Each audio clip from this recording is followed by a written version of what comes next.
completely understand where you're coming from about being a recovering perfectionist. Very early on in my career, I felt like everything had to be perfect. And I was still learning. I was very much still learning, getting my boots on. I was 14, 15 at the time. Not everything had to be perfect. And even now, I find myself still struggling with that perfectionism. And the thing that grounds me or brings me back down to not negate the perfectionism per se, but knowing that my level of minimum viable product, so that is a business term called MVP, so minimum viable product, I like to call, I had a mug of it, BFM, bare effing minimum. And no, I'm not going to swear for all the parents in the room.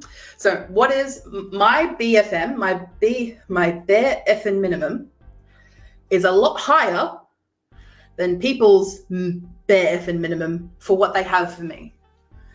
And when it comes to perfectionism, to be able to let yourself go a little bit and not everything has to be perfect.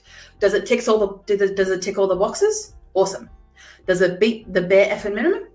Awesome. Cool. You're done. Put it away. Put it on your website. Put it on social media. Remind yourself in 60 days to post this again. Maybe even another 60 days after that to post it again. Done.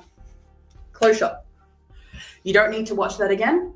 Maybe when you post a video, you can interact with the comments that are left on that video. But ultimately, once you're done with it, you don't need to watch the video again.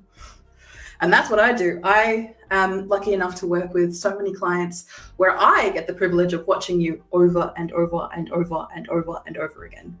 You don't have to worry about it. All you have to worry about is answering comments and making sure that people get the knowledge they need from you to hopefully become potential clients of yours. But don't worry about being a perfectionist.